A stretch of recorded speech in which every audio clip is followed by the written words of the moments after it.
আল্লাহ রসুলের মজলিস,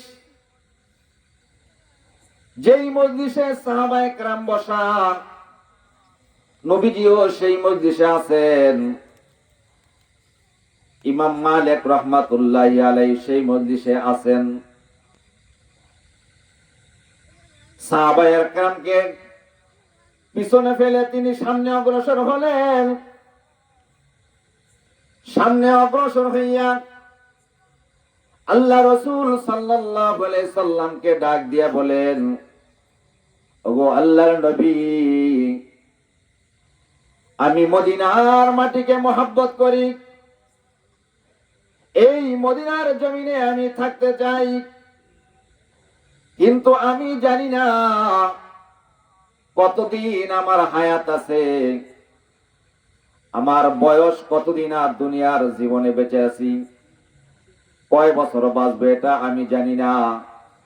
না জানার কারণে মদিনা ছেড়ে আমি মক্কা নফল হজ করতে যাই না। ইমাম মালিক রাহমাতুল্লাহি আলাইহি স্বপ্ন যুগে বলেন যে আমি দেখলাম নবীজির মজলিসে আমি বসা। আমি এই প্রশ্নটা আমাদের নবী মুহাম্মদুর রাসূলুল্লাহ সাল্লাল্লাহু আলাইহি সাল্লামকে করেছি। আমি যখন বলেছি, ওগো আল্লাহ রসুল, আর কত বছর কতদিন আমি দুনিয়াতে বেঁচে থাকবো, এটা যদি আপনি আমাকে বলে দিতেন, তাহলে আমি এর আগে আগে মৃত্যুর পরোয়ানা আসার আগে আগে আরো অনেকগুলা নেক কাজ করার সৌভাগ্য আমার নসিব হতো। আল্লাহ রসুল সাল্লাল্লাহু আলাইহি সাল্লাম ইমাম মালিক রাহমাতুল্লাহি আলাইহিকে ভাবে 5টা আঙ্গুল দেখাইলেন। 5 আঙ্গুল দেখানোর পরে তার ঘুম ভেঙে গেল। এখন তো পেরেশানি আরো বেড়ে গেল।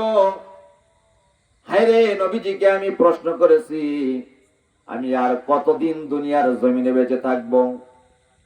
আমি চাই মদিনার জমিনে আমার মৃত্যু হোক, কিন্তু আমার না জানা থাকার কারণে আমি মদিনা ছেড়ে অন্য কোন এলাকায় যাই না।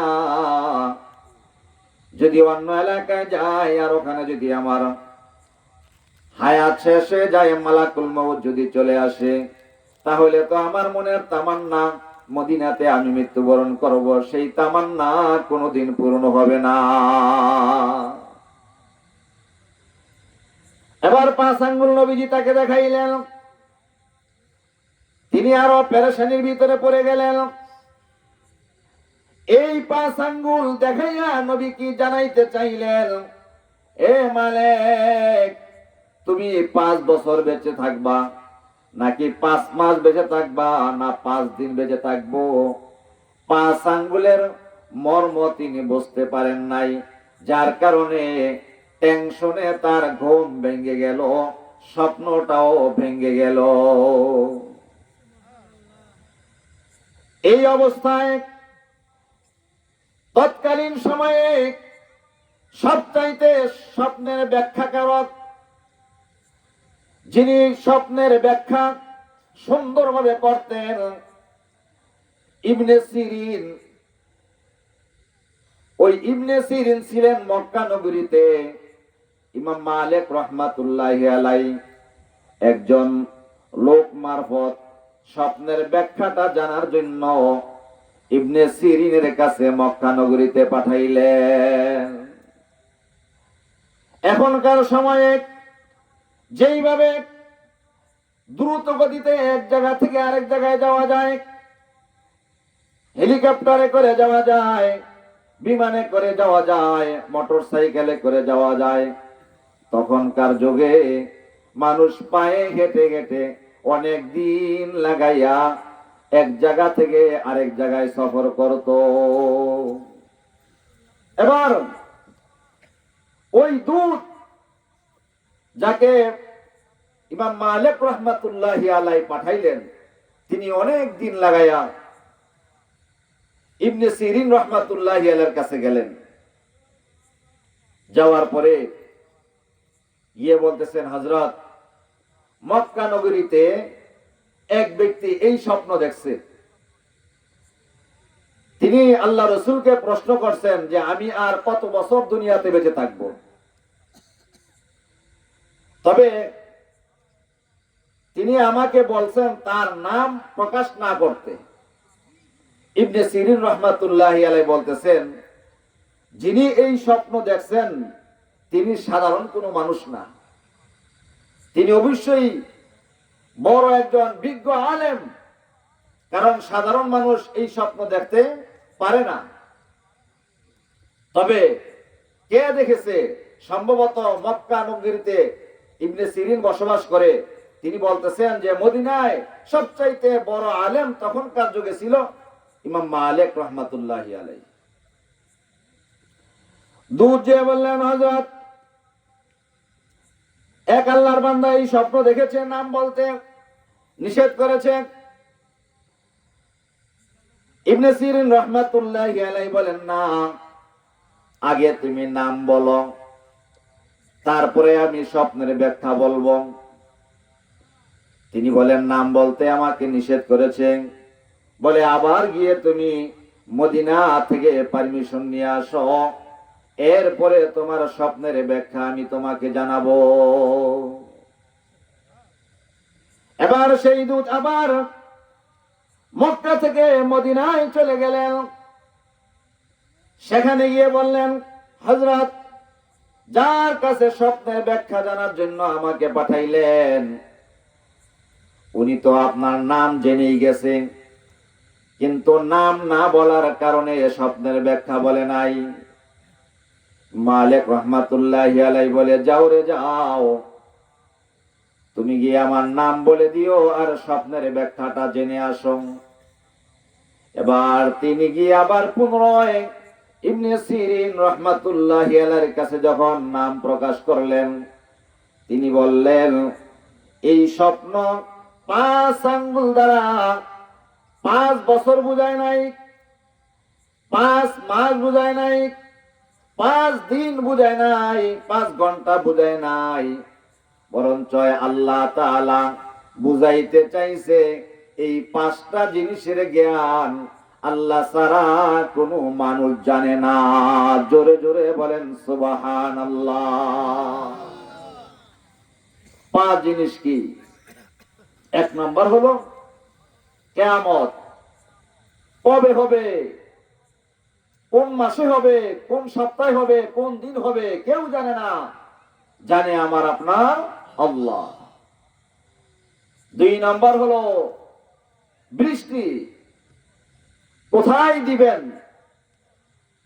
আপনার এদিক দিয়া অনেক অন্ধকার হয়েছে, কিন্তু এভাবেই চলে গেছে, যেখানে দরকার মিকাইল আলাইহিস সালামের দায়িত্ব হলো জায়গায় জায়গায় বৃষ্টি পৌঁছে দেওয়া। এই মিকাইল আলাইহিস সালামকে আল্লাহ আদেশ দিয়েছেন যে তুমি ওই অমুক শহরে অমুক জায়গায় আজকে এই এরিয়ার ভিতরে বৃষ্টি দিবা। যেই জায়গায় আল্লাহ দেখাইছেন, যেই এরিয়ার ভিতরে দেখাইছেন, ঠিক সেই জায়গায় ততটুকু জায়গার ভিতরেই মিকাইল আলাইহিস সালাম বৃষ্টি বর্ষণ করবেন। বলেন সুবহানাল্লাহ। 3 নাম্বার হইল মায়ের গর্ভে যখন সন্তান আসে, এই সন্তানটা ছেলে হবে না মেয়ে হবে, ল্যাংড়া হবে না হৃষ্টপুষ্ট হবে, মাথা বড় হবে না ছোট হবে, হাতের আঙ্গুলগুলা সঠিক থাকবে কি না থাকবে, এই সব কিছু তুমি আর আমি জানি না, কিন্তু তোমার আমার মাওলা এসব কিছু জানে কিনা,